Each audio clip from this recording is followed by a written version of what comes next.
Gaurko saioa, berandu hasten bagara ere,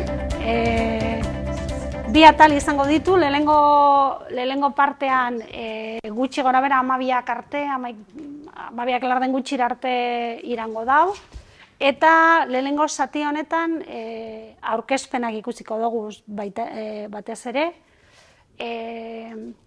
Kontu hau edo gaiari ekiten diogu bigarrenekoz berdintrukean, 2021an, okerrez banago egin genuen Elgoibarren zaintzaren inguruko beste berdintruke bat, bertan aurkeztu ziren momentu hartan topatu genduzan jarraibide aurrerakoiak zeramatzaten zenbait udalerrien adibideak edo ezagutu genuen, eta baita ere testu ingurua edo apur bat hurbilketa teoriko batetik ekiteko zaintzaren gaiari, izan genuen Silvia Piris gurekin. Ez dakit gogoratzen duzuen, edo zuetako batzuek. Hori izan zen proiektu honen hasierako edo hastapenetako urratsetako bat. Hau izango litzateke beste urrats bat horren baitan. Eta gaurkoan zuekin partekatu nahi duguna da alde batetik proiektuaren aurrera pausoak zeintzuk izan diran, ordutik eta ona.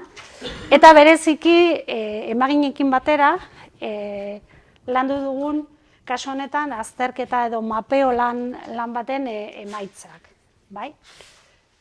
Lehenengo zati horretan osatuko dugu aurkezpenen atal hori azkenengo puntu bategaz, eta da momentu honetan zaintzaren gaia pilpilean dagoen gai bat da, eta hainbat erakundek eta abarrek ari dira honen inguruan prozesuak bideratzen. Eta orduan, egingo dugu azterketatxo txiki bat gure artean zikeran kokatzeko, identifikatuz edo ikusi ze proiektu ezagutzen ditugu zaintza titulo edo izenburuaren azpian eragiten ari direnak edo martxan dagozanak, eta egingo dugu azterketa laburtsua bada ere, azterketa kritiko bat, ikusi zein den enfokea, zein ikuspuntutik, zein den helburua, apur bat gurearekin alderatuz, eta ikusiz zenbaiteraino bat datozen korronte guztiak edo ez.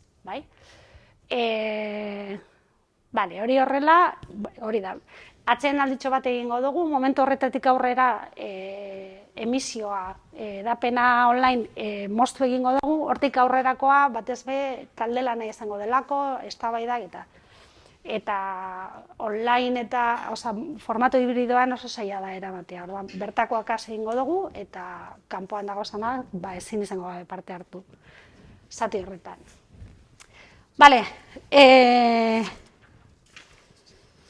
Ondo, komentarioren bat edo zerbait edo azalpenen baten beharra edo emateko momentu honetan edo ekingo diogu? Ez? Gaurko saioan izango dugu gurekin bai edeko idazkaritza teknikoko Zurine eta baita emagineko kideak despliegea daukagu honengoan. Puntu desberdainetan laguntzeko edo... Apur bate niri egokitzen zait puntu honetan honen testuingurua, proiektuaren testuingurua azaltzea, batzuentzako, pentsatzen dut gehienontzako ezaguna edo erdi ezaguna izan beharko litzateke, batez be igaz egin genuelako teknikarientzako aurkezpentxo bat, atzera be proiektuaren nondik norakoak azalduz, eta beraz, zalantzarik edo ez badauko zuen, ni joan honaz labur batean azalduko dut, eta gero jaitza emagineko miren edo zutako bati emango diot, eta aurrera jarraituko.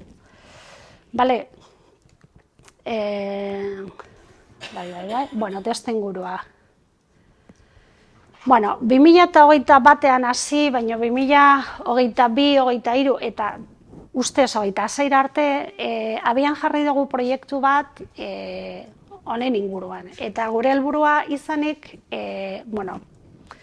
COVID-ak agerian itzi zuen zaintza sistemaren krisialdi hori aprobetxatuz, eta momentu horretan agenda publikoetan azaleratu zen arazo edo keska edo dena delako hori, berdin zareatik ere ekin genion gai honi, zuen beharrak ere entzuten eta horren inguruan planteatzen ari ziren kezka desberdinak.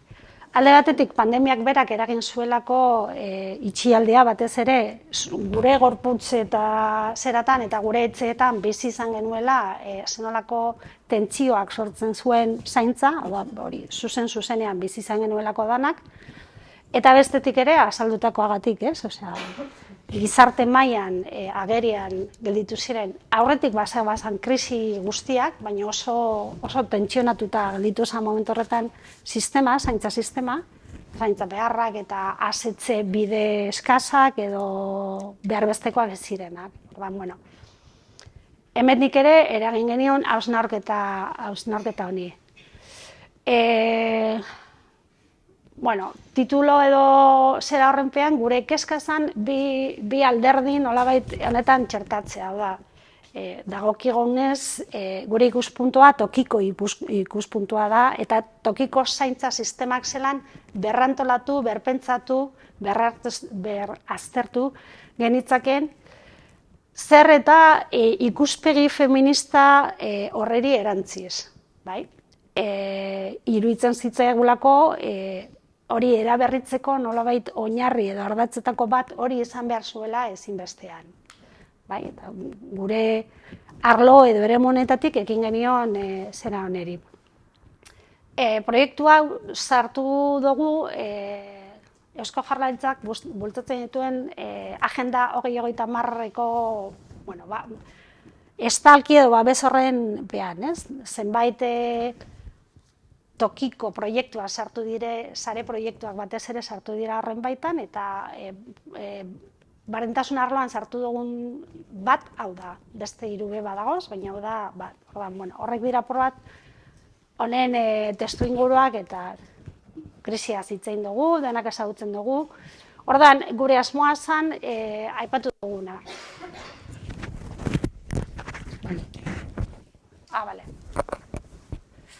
Bale,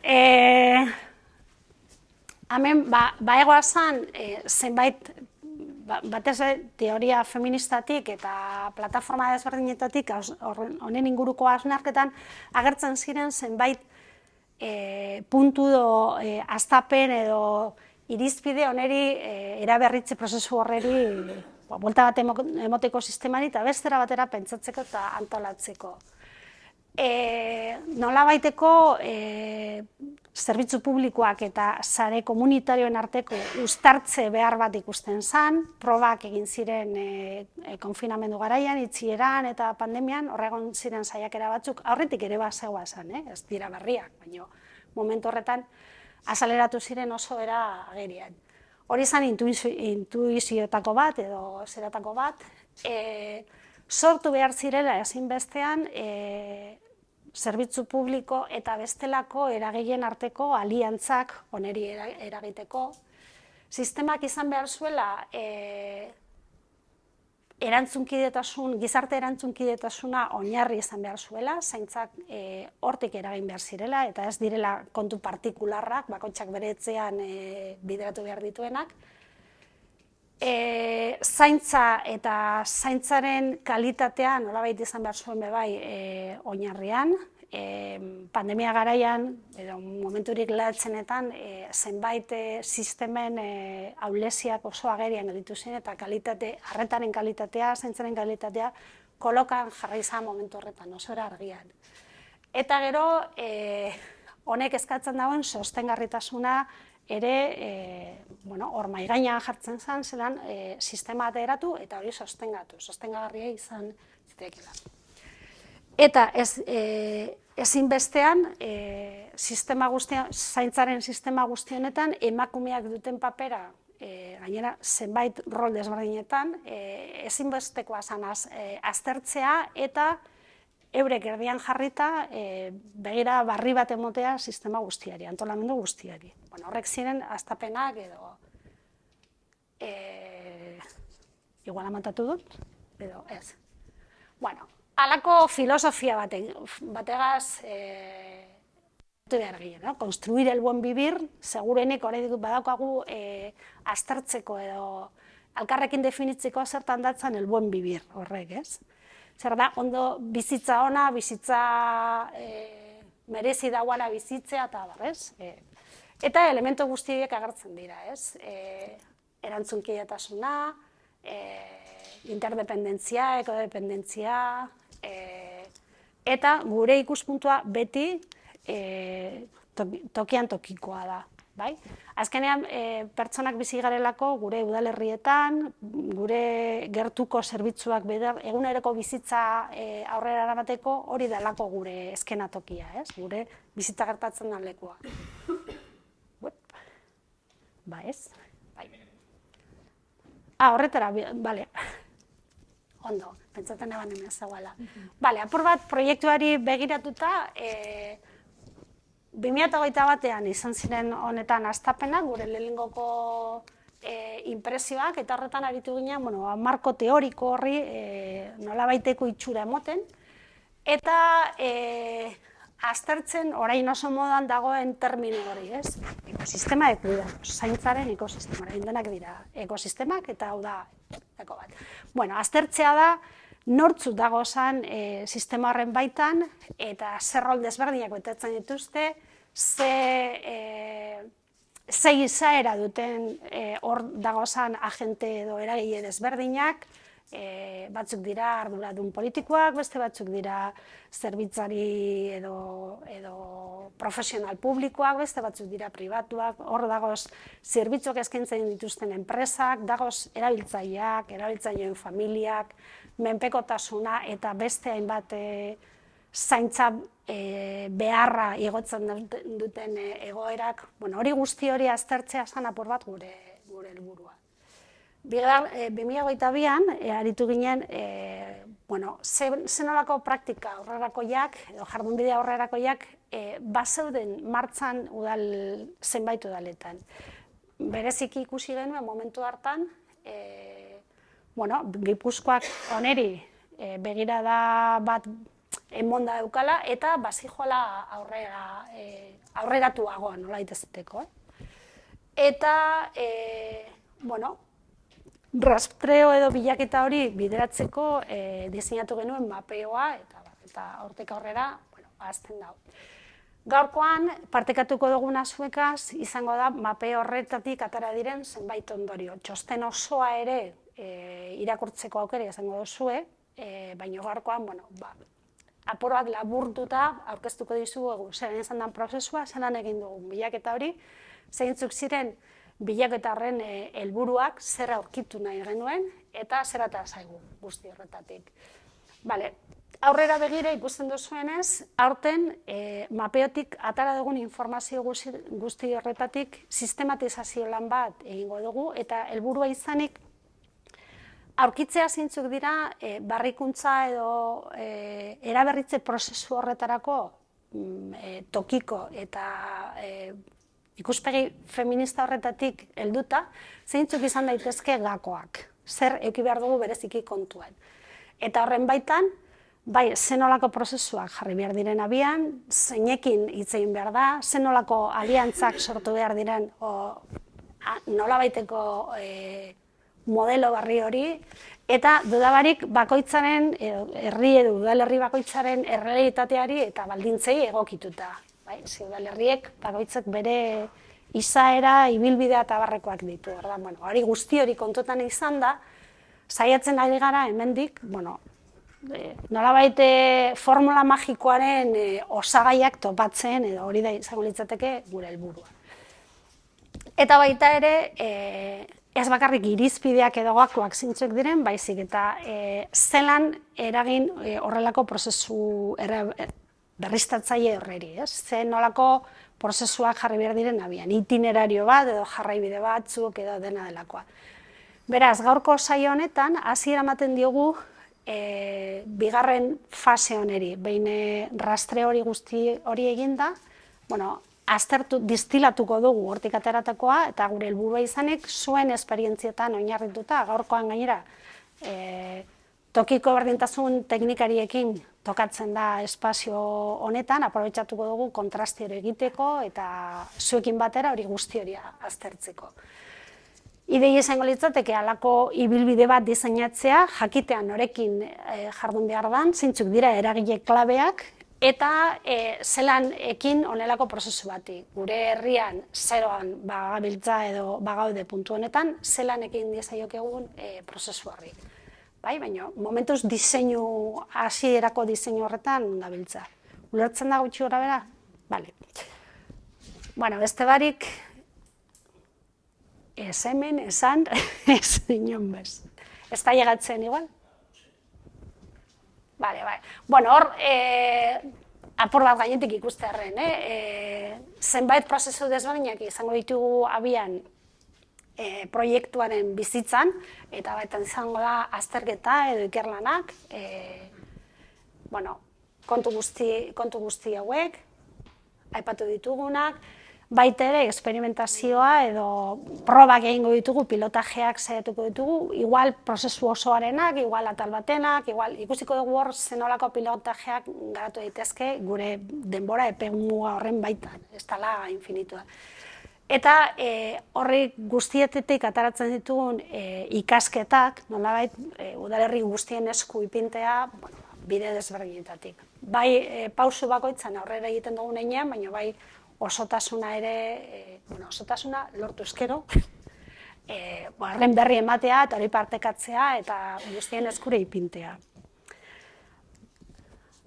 Honetarako, oinarritu gara bai berdin sarean eta aipatu dizkizuedan zenbait puntuetan, berdin trukeak, egin genuen bat, beste bat, berdin trukeak erabili dugu elkarturakelako espazio bezala, eta ondoren pentsatu beharko dugu, antolatzen dugun honen inguruan dabiltzaten udalerri aurreratuekin lantalde bat, nolabaiteko adituen lantalde bat osatzeko, ez aditu, baina bai aurrera praktiketan dabiltzatenak, talde esperimentala sortatuko balitz eta horretarako hori berdinzarearen baitan teknikari eta politikariekin, baina bereziki teknikariekin ari gara oneri bultzatzen.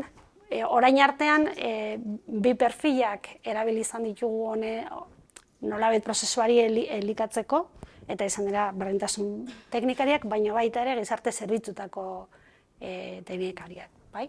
Horren, perfil bi horiek gutxienez implikatu izan ditugu honelakoetan. Eta beste oinarri bat izan da Virginia Woolf Basque Eskola, bai? Emakume politikariak honetan aritu dira, honeri bueltak aritu dira aurreko agintaldian, lantalde txotan, bere espazio esperimentaletan, jardunaldi bat ere egon zan honen inguruan, apur bat honi guzti hori ikuspegi politikoa ere, tokiko politikarien ikuspegia izan da, zein izan daiteke edo nora begiratu edo zelan begiratu, interesgarri hori. Eta gero, sentsibilizazioa eta edapenerako beste bide batzuk ere erabili izan ditugu, bai, hori da apur bat. Honek dira apur bat oinarriak, kokatze harretanak puntu berdinean, eta bestez. Fernando de la Ribak aipatzen duela kuidadania, asmatu dau izan hori eta nahiko sugerentea da, plan kontutan izateko, eta erreskatatu dut hortik apur bat. Hau izango litzateke testu ingurua, oraintxe emango diete emagineko kidei hitza. Puntu honetan, keskaren bat, galderaren bat, komentariaren bat. Aurrera? Bale, ba? Zeuen esku. Aldatzeko, prozesuak abiaraztea, ez ikustegulako, bereizkeriaz eta bidegabekeriaz gurutzaturiko esparru bat dela, ez? Azaldu berrian prozesu horretan, ez? Helburua bada tokiko politiken bidez sustatzea eraldaketa hori, ez? Zaintza lanen egungo eraldaketa udalerri mailan nolakoa den, eta hori eraldatzeko tokiko politika sustatzeko prozesua abiarazi dugu, eta gure ekarpena hemen izan da zuzen ere, errealitate hori, gaur egun dagoen errealitatea ezagutzea, edo mape hori egitea, bai? Ikusteko pixka bat ze zerbitzu dauden udalerrietan gaur egun, zaintza premiei erantzuten dietenak, eta pixka bat ze eskumen duten nolakoa den kudeaketa hori, eta bueno, horretara dedikatzen dira, entitate, enpresa, elkarteen, jasoketa bat egin dugu, eta bestetikan, aztertu nahi izan ditugu ere, zaintza lanen antolamendua eraberritzeko abian dauden prozesuak, edo martxan jarri dian prozesuak hainbat udalerrietan. Horren inguruko oinarriak ere jaso ditugu egin dugun azterlan horretan, bai? Eta hori da pixka bat azalduko dizueguna gaur. Aurretikan pixka eta aipatzea erabili dugu metodologia lan hau osatzeko, alde batetikan metodologia o teknika kuantitatiboetan oinarritu gara, eta egin duguna da galdetegi bat bidali 153 udalerriko laginari, EAE guztian, 252 dira, lagin hori hartu genuen, eta balizko jaso ditugun baliozko erantzunak izan dira 72 edo, orduan hori izan da gure lagina. Galdetegian galdetu dugu bai zerbitzuen inguruan, bai zerbitzuen kudeaketan inguruan, lehen aipatu ditudan pixka bat puntuen inguruan, baita ere identifikatzeko, ondo dugu identifikatzen ere ze udalerritan dena martxan eraldatzeko zaintza lanen antolamendua eraldatzeko prozesua, eta behin hori identifikatuta egin duguna da ere lanaren alderdi kualitatiboa edo, sakoneko elkarrizketa bidez, pixka sakondu nahi izan dugu, eraldaketa martxan jarri duten udalerriaien esperientzian, aukeratu ditugu 4 zehazki, baina ere jaso dugu guztira 10 udalerrien esperientzien inguruko dokumentazioa. Orduan dokumentazio hori ere aztertu dugu, pixkat alderdi kualitatiboan emaitzak edo ondorioak Mirenek azalduko dizkigu emaitza kuantitatiboen ostean. Nik uste, gero igual sakonduko dugu honetan, baina igual gure zailtasunetako bat bai izan da erreferentziasko pertsona hori topatzia, bai alegia erakusten dula pixka bat, oraindik zaintzarena dagola, oraindik ez oso antolatua edo bai ze jo dezakegu berdintasun sailetara, gero sakonduko dugu pixkat horre. Berdintasun sailetara, baina berdintasun saiak ez daka askotan informazio guztia, orduan gizarte zerbitzuetara jotzen duzu, baina gizarte zerbitzuek ere parte bat dakae, eta gero udalerrietan ere badago parte bat udalerrian esku gelditzen dena, baina gero daude diputazioak, eta orduan datuen bilketa hori izan da pixkatxo bat jaleo. Bai, esan da, galdetegiak etzian errexak betetzeko igual, baina egia da hor, gehitu zaizkiola, bai koordinazio eta bai zaintzaren esparru pixkala bainkorra esango dugu hori, eta orduan, nik uste horrek zaildu dula erantzun gehiago igual jasotzea, edo erreferentzizko, ze gu jaso ditugunez gain, egongo dia beste proiektu asko, ez daudeneak txostenean, segituko dugunez lanean, esana da, baina, hori. Bale, hoxe. Bai, hoxe. Pixkat ikusiko ditugu ondorio horiek, lehenengo zerbitzu, bi zerbitzu nagusiak, epe luzerako zaintza premia erantzuna ematen dietenak udalerrietan, etxez-etxeko laguntza zerbitzua eta eguneko zentroa dira, eta udalerrien eguneko gehiengoak etxez-etxeko laguntza zerbitzua eskaintzen du, eta eskumena gehien bat udalena da, eta, hemen dago, udalena da, eta eguneko zentroak aldiz, udalerrien eguneko 75 eskaintzen duen zerbitzua da, eta bereziki, eskumena gehien bat, eskuduntza aldundiak du, bai? Bi kasuetan azpikontratazioa nagusitzen da, baina zertxo bai gehiago kudeaketa publikoa da eguneko zentroari dagokionean. Hau edia jaso ditugun datu. Galdetu edo ekarpen ematekin nahi badezu, zalantza badago, esaten, igual deigarria dira datuak, ez da esan deguna, gure jaso dugun lagina da udalerri konkretu batzuena, igual ez da aipatu baino adibidez ordezkaritza ez da erabatekoa adibidez herrialdez herrialde, ehuneko 50 datuena Gipuzkoakoa da, 35 Bizkaia eta 15 Araba, orduan, hor ere, batzutan datuen kuantitatiboa da, baina izan deiela pixka bat joera edo ikusteko, baina igual ez da zorrotza zifra, gero bere horretan.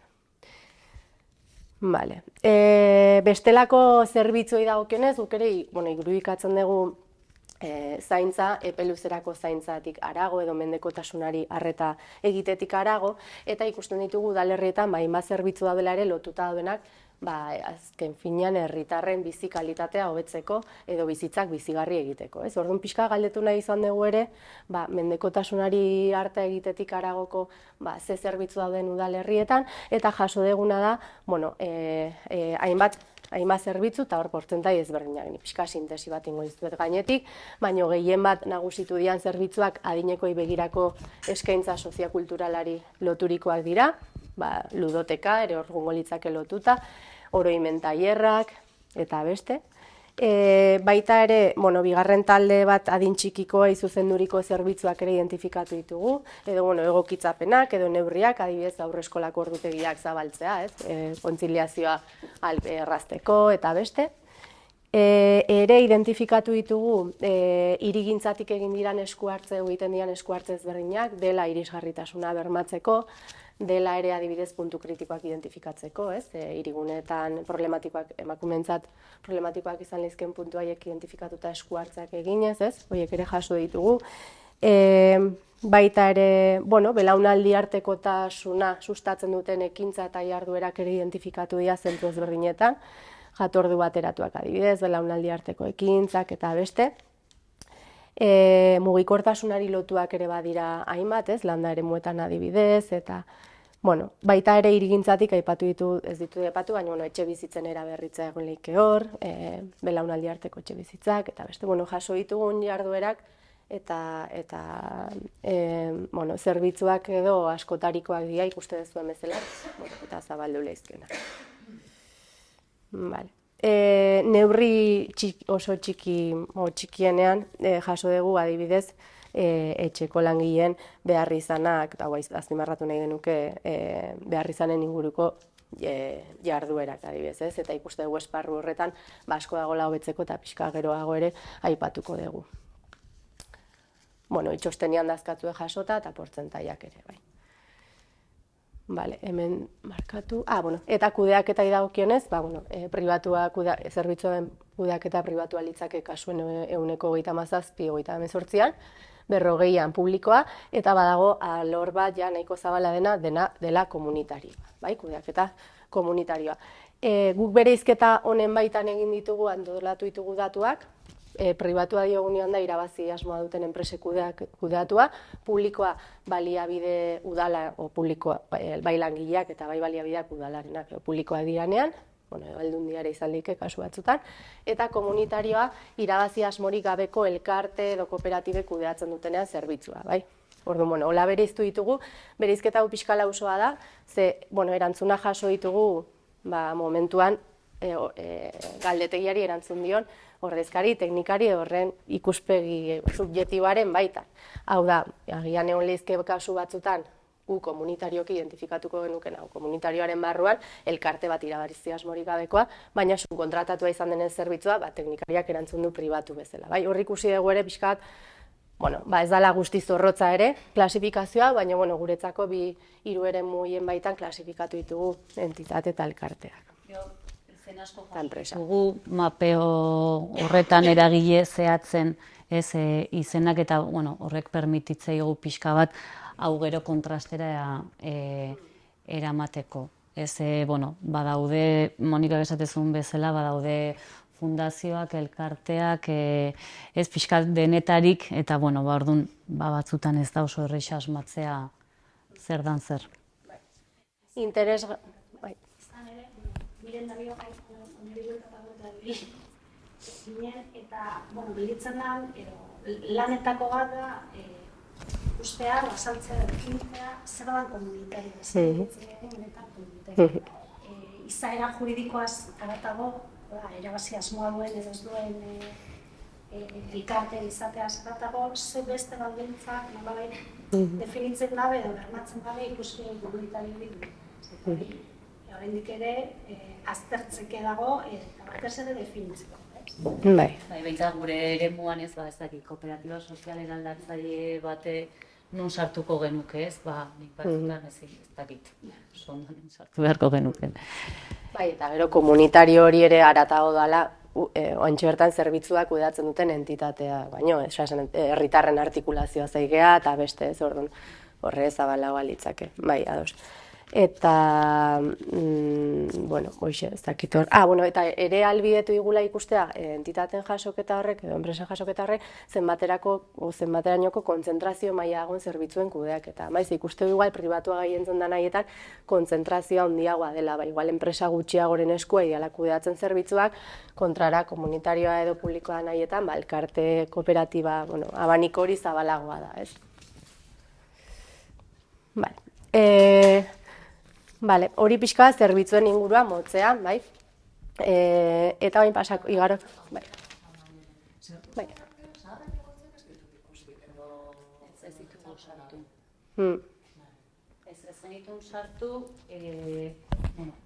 askotan ez dialako tokiko eskumena, eta orduan aldundiaren esku dauden zerbitzuak edo zeak ez genitun sartu. Karo, hori da galdetu dieguna. Herrietatik, bai, kasu konkretu batzuetan, bai, da orduan aukera ematen genuen zehatzeko, gehitzeko, baina, bai, txostenean aipatzen da, gaur ez dugu zehatu, baina,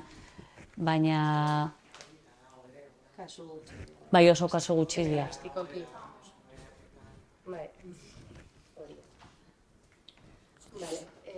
Piskat igaroko gehi ikustea, zaintza lanen antolaketa eraberritzeko prozesu horiek eman dituzten emaitzak, bai?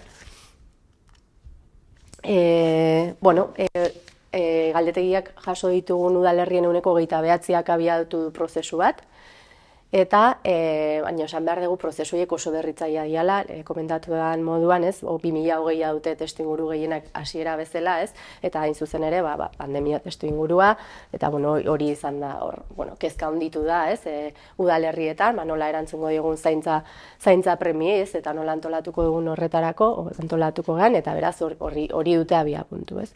Ehuneko 79 kasutan martxan jarraitzen dute gaina gaur egun, ez? Ikusi, batzutan gu egon geha aholkularitza tekniko hori egiten, eta badakigu diala epe luzerako prozesuak, eta ez diala urtebetean agortzen, ez? Orduan amaitzen, baizik eta lan gehiago eskatzen dutela, eta zentzu horretan asko martxan daude gaur. Bai, berritzailea dira eta martxan daude.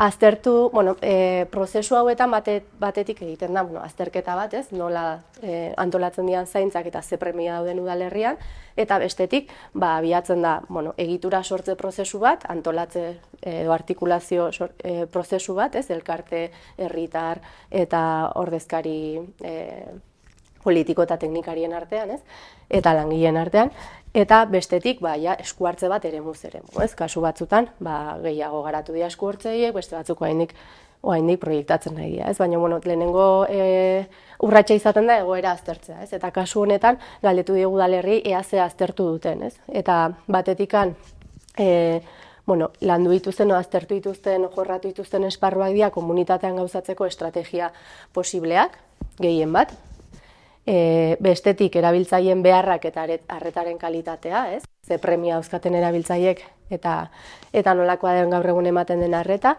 erantzunkidetasuna sustatzeko neurriak eta horren egoera nolakoa den ere aztertu da, eta neurri txikixagoa, baina zaintzaile profesionalen lan baldintzak, eta azkenik zaintzarako zerbitzuen funtzionamendua, ez? Hau da pixka bat jaso deguna, oro har aztertu diran eremuan.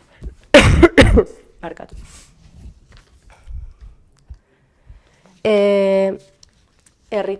Bai?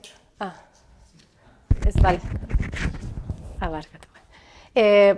Prozesu gehienak hauek, artikulazio publiko komunitario bat helburu dutenez, herritarrekin batera abiatu behar dira eta egin ohi dira, ez?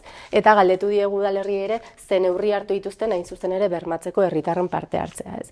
Eta, gehien bat herritarrekin lan saio edo tailer formako gogo eta saioak egin dira. Bigarrenik herritarrei galdetegiak ere pasa zaizkie errealitatea ezagutzeko. udal ordezkari eta teknikariekin ere kontrastea une orokoa izaten da, halako prozesu bat abiaraztean, ikusteko ere zenbateraino aplikarriak izan lehizken edo bermatu lehizken baliabideak. Trebakuntza eta jardunaldiak ere egin dira, parte nagusi sentsibilizazioa eta jabekuntza delako, zaintza lanen antolamenduan inguruko gaur egungo errealitate bidegabe horretaz jabetzeko, eta kale ekimenak ere egin dira kasu batzuetan, parte hartze hori, ohiko parte hartze kanaletatik kanpo beste herritar sektorengana ere iristeko ezinbestekoa delako,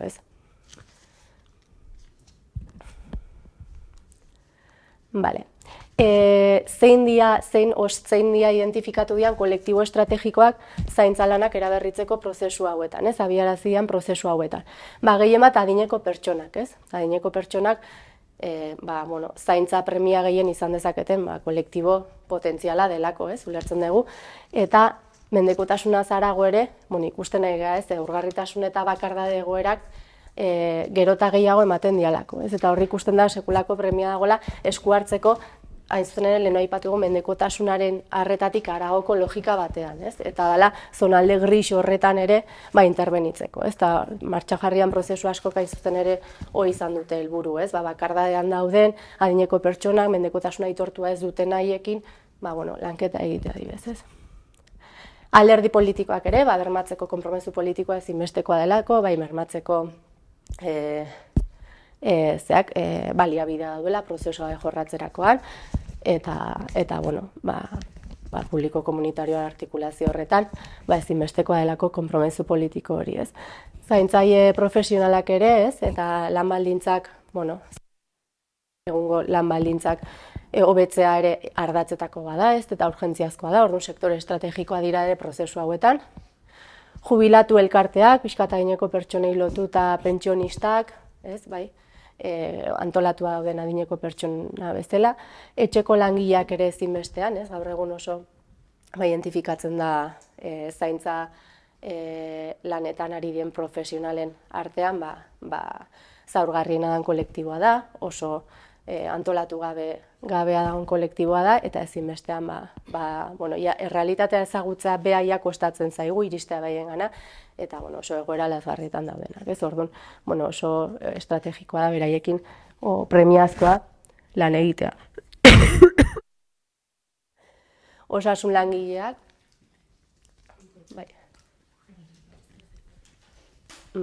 arreta soziosanitarioa da askotan mendekotasunari ematen zaiona, bereziki, orduan osasun langileak ere implikatzen dira mugimendu feminista ezinbestean, zaintzak bizitzaren erdigunea ekartzeko aldarri izan dazken urteetan, eta greba feminista greba orokor baten ateetan gaude, beraz eragile ezinbestekoa da perspektiba feminista bermatzeko prozesuetan, gero elkarte askotarikoak, halako prozesuak ere antolatuta den herritarrekin, zaintzan perspektiba txertatzea ezinbestekoa delako herrian eta artikulazio hori gauzatzea, eta ikusten da eremu askotatik eragin leikela zentzu honetan, eta herriko elkartekin kontatzea ere ezinbestean, eta aisialdi elkarteak aurrak ere identifikatu dira kolektibo bezala, askotan prozesuetatik kanpo uzten dialako, eta badauzkatelako premiak.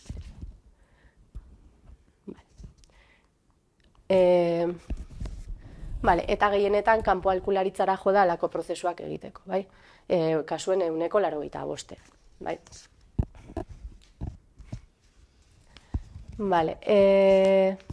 Lau ardatzetan sintetizatu ditugu, edo lau ardatz identifikatzen ditugu eraldaketak emain lehizkenak alako prozesu bat abiatuta, eta erronkak ere lau ardatz horietan egon lehizke. Oroar, lehenengo ardatza zaintza lanen aitortza politiko eta soziala, hau izan behar luke lehenengo lan lerro nagusia identifikatzen duguna, eta kasu honetan herri batzuetan identifikatu dituzte aldaketak, zaintzak agenda politikoaren erdigunera ekartzeko saiakera horretan, edo herritarren sentsibilizazio maila eta kezkare handitu den horretan. Erronkak horretan sakontzen jarraitzea, ikusten delako oraindik ere ez dela nahikoa ikusgarritasuna zaintza lanena bizitza bizigarri egin dadin, ezinbestekotasun hori, eta ezinbestekoa dela hori ikusgarri egitea, erantzunkizun kolektibo bat egon da, ez? Bigarrena zerbitzuen hornikuntza eta hobekuntza, ez? Eta kasu honetan, bai eman da gogoeta bat udalerri batzuetan, eskerrik asko. Baina, torri nahi zotzeriak inda.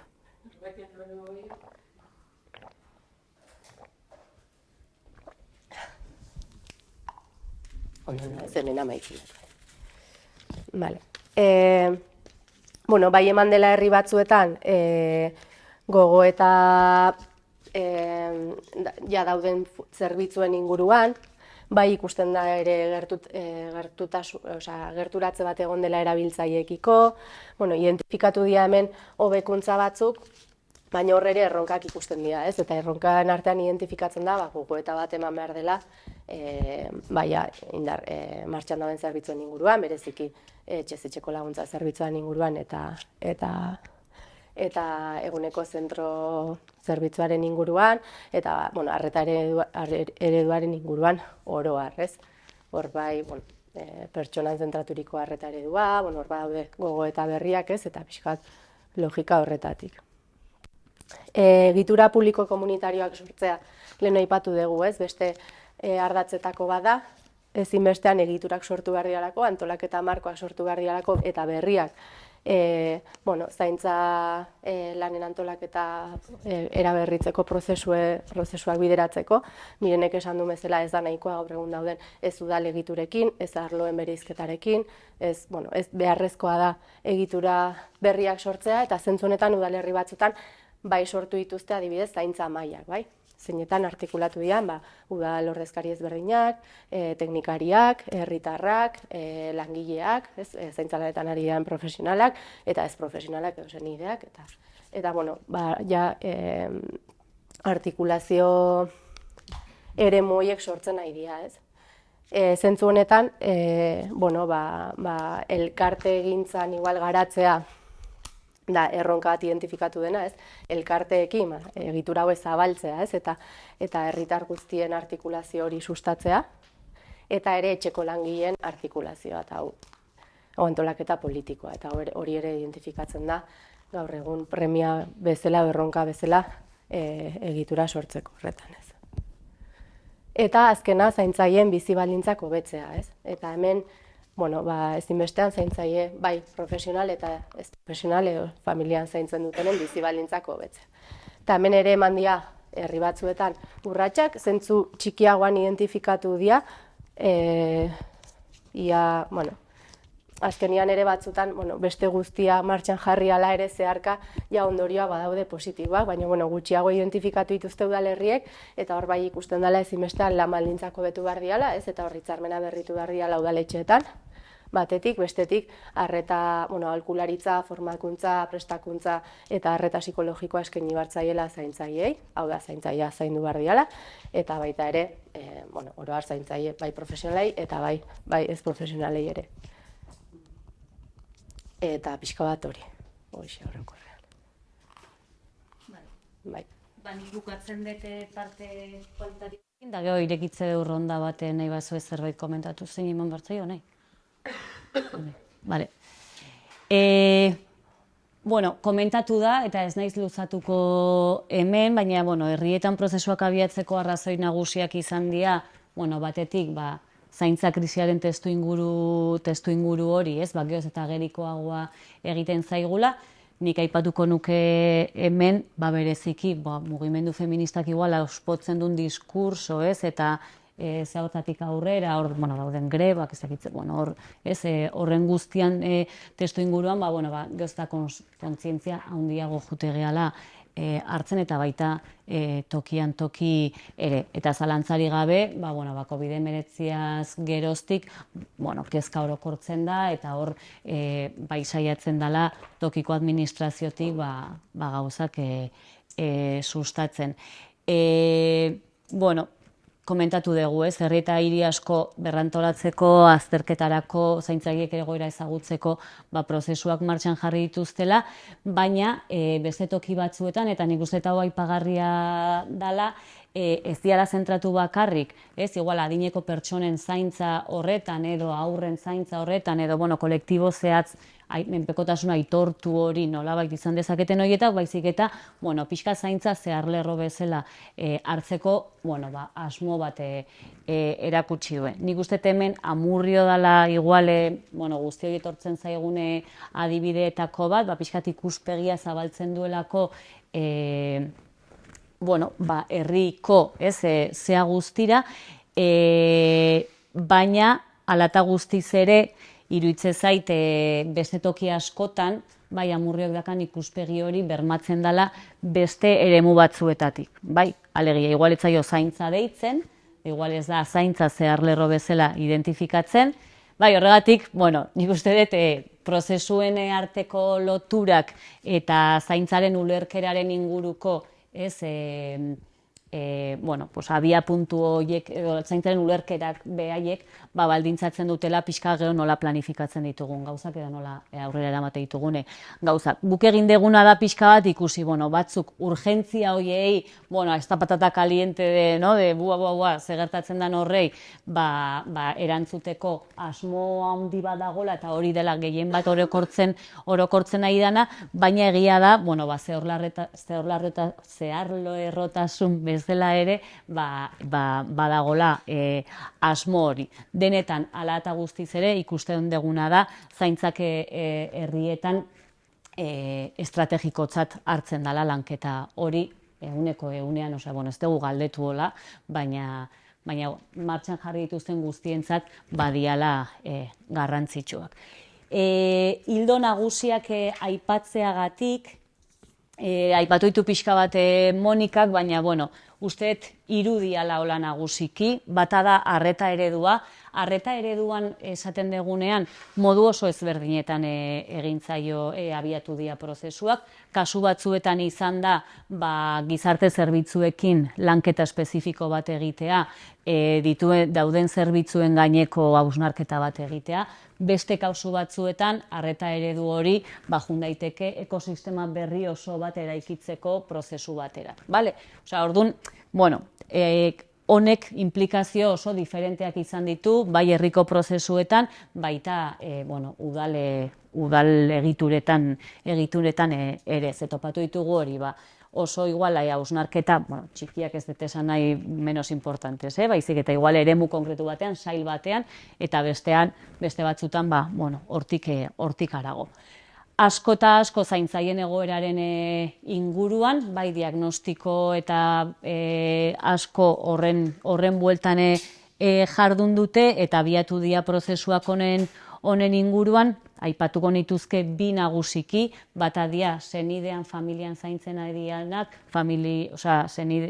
zaintzai afektibo edo, hoiei begirako lan bat iten nahi dian, naiz eta hor berriz ere nola konektatzen dian ere aldundiak dituen proiektu, prozesu eta baliabiderekin hor, pixkat nahastutzen hastegea, baina hori izango litzak pixka kolektibo bat eta bestea izango zen etxeko langileen inguruan. Hor bai somatzen dugu dagoela preokupazio bat eta esango nuke, hori me salgo un poco del guión, baina ezintasun bat ere gauza batzuk egiteko. Eta azkenekoa da bakardadearen inguruan, egitasmo dexente topatu ditugu, proiektu berriak, zerbitzu berriak ere martxan jartzen nahi dian herriak.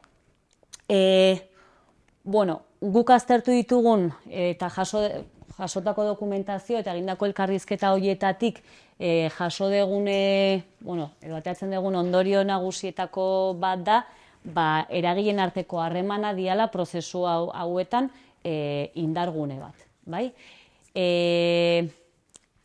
Indargune bat eta ahulgune bat eraberean lehen esaten nunagatik, bai? Oraindik dazkagulako eragileen arteko harreman horiek ez guztiz egituratuak, bai? Lehenengoa da udalbarrukoa. Udalbarruan, leheno komentatzen nuna, egia da gaur egun, oraindik orain, bi sail nagusiki arduratzen diala gai hauetaz, gizarte zerbitzuak izan edo berdintasuna. Oso lotutak daude, kasu askotan. Eta ikusten dugu, ikusi deguna da, beste sail batzuk inplikatzen dian prozesuetan, bai, horrek arrakastarako zea berriak ere irekitzen ditula. Bueno, hau gero kontrastatuko ditugu, horretan ados daudeten, ez, onola ikusten dezuen hau. Baina, bueno, guri behintzat hori ekartzen zigun. Bigarrena da erakunde artekoa. Bueno, erakunde artekoan, nik aipatuko nituzke igual bi nagusiki ikusi ditugunak, bata da, bueno, pues aldundiekin, hartu eman zuzena egon daitekela, askotan da diru laguntzen buelta baten, igual, baina, bueno, beste kasu askotan daude apoio eta kontraste sakonagoak. Eta hemen uste dut, bueno, Osakidetzak bai betetzen dula funtzio estrategiko eta arrakastarako bat, baina, naiz eta izan indargune bat, bueno, era berean da ahulgune bat, oraindik ez dagolako hori batere artikulatua eta ez dagolako, bueno, Osakidetzaren aldetik igual, ez, apustu bat herri guztietan ematen dana, nahiko borondatean oinarritzen da, ez, mediku jator bat baldin badago herrian, etortzen hasten da, eta horrek astintzen du asko prozesua, baina, bueno, ez da erabaki bat, bale? Hemen, erakunde arteko hauetan, guk somatu dugu daudela utxune txiki batzuk, bueno, utxune batzuk edo igual pentsatu dezakegula, eskolekin ere, bai, ze harreman egon daitezken, edo inkluso erakundetatik kanpo, baina erakundeetan lanean dauden ehun ekonomiko horrekin guztiarekin ze harreman mota egon beharko luketen. Bai, hor uste dagola pixka bat, bueno, oraindik ez oso, bueno, guk behintzat ez dugu asko jaso horren inguruko informaziorik, eta, bueno, gaur-gaurkoz, egia da, ehun ekonomikoa deitzen diot, por no llamarle pribatu komunitario ez ezer, bueno, baina ehun ekonomiko horretan, daude eragile asko, zerbitzuak kudeatzen dituztenak, arreta egiten nahi dianak, proiektuak aurrera eramaten dituztenak, eta hor, ez, ze harreman egiten ditugun, eta nola parte hartzeuen ere, ez, beste egitura batzuetan, bueno, igual boltilla bat eman beharko litzaioke. Hirugarrena zalantzari gabe, komunitatearekin eta ehun sozialarekin, bueno, orain beti esaten dugu komunitatea, lehen esate genuen ehun soziala, herrigintza, bueno, ez dakit, nahi ezuen bezala deitu, baina, bueno, herritarrekin modu zabalean, bueno, iruditzen zaigu badala izan dela, arrakasta edo indargune bat antzeman ditugun prozesu horietan guztitan, eta hemen aipatuko nuke, apuntatzen dula, bai, gobernantza beste eredu batzuetara, ez? Ez da bakarrik, bueno, komunitatea behar degula herrietan, bolondresak behar ditugulako gauza batzuk egiteko, bai? Hor gero sartu gaitezke, igual ez da baidan pixkatez, komunitatea zertarako, guk jaso ditugun ere prozesu askotan komunitatearen gana jotzen da ere beste gobernantza eredu bat nahi dalako, ez? Alegia publiko komunitarioaren arteko edo herria eta administrazio publikoaren arteko beste lotura batzuk nahi dialako. Eta azkena izango litzake zaintzaileekin, eta hau, bueno, egia esan guretzat oso pozgarria izan da, ze, bueno, sektore estrategiko bat bezala hartzen da. Esaten dut pozgarria, ze gu ez prozesu honetan, baina beste prozesu batzuetan, zoi ere gertatuko zitzaizuen, putegianean zaintzaileen gana, elkarrizketa bat egitera, galdetzera, edo dana dalakora, pozez hartzeu ez, oso ez dakit, oso ikusezin, sentitzen dira. Orduan, bueno, prozesu hauek baliatzen badia, haiek, lehen lerro hori hartzeko, bueno, lehen lerro edo behintzat lerro bat hartzeko eta haien ahotsa entzuteko, guretzat, bueno, behintzat izan da pozgarria. Guk, bueno, 5 gako identifikatu ditugu, gerora kontrastera eramango ditugunak, pixkat arrakastarako edo behintzat ikusten ditugunak importanteak, kontatu dizkiguten prozesu horietatik, bai, ondorioztatzen ditugunak. Bueno, bata da, arnaz luzeko prozesuak irudikatzea, bueno, komentatzen zune Monikak, hau ez da egun batetik beste aldatzen, bueno, baki guzertaz nahi geha, berdintasuna nahi geha, oza, esaten zigutenean zer arlerrotasuna zala super guai, bueno, bain dit, bez, hortxe nahi geha, que no sabemos muy bien nola aplikatzen da hori, oza, bueno, ez dakit nola esan, oso prozesu luzea dela, berdintasuna izatea, parekidetasuna, ikuspegi feminista txertatzea horrelako prozesuetan, orduan, bueno, pues zaintzarena, como es tanto de lo mismo, hor, bueno, orduan ikusten hau garrantzitsua dela, ze askotan, bueno, guri behintzat, etortzaizkigu udalerri batzuk, ez esatera, bueno, nahi dugu prozesu bat, benga, pinpan, 3-6 hilabetetan, ez ez txe, oza, lasai, hau oso luzerako gauzak dira.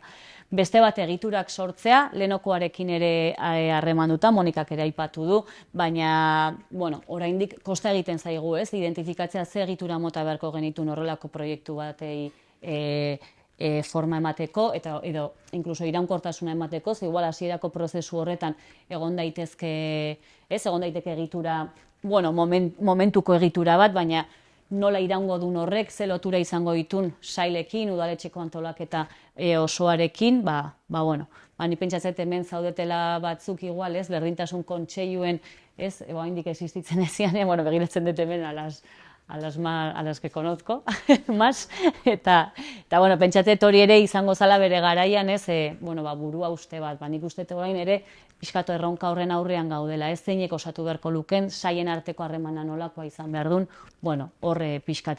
Eta egiturekin, bueno, gainera hori, ez, udal barruko sail bat izan behar duen, tekniko-politikoa, komunitatea nola implikatzen dugun, ehun ekonomiko horrek parte hartu behar duen, bueno, hor galdera asko dazkagu haindik. Tokikotasuna guretzat bazan, bueno, oso izan da garrantzitsua,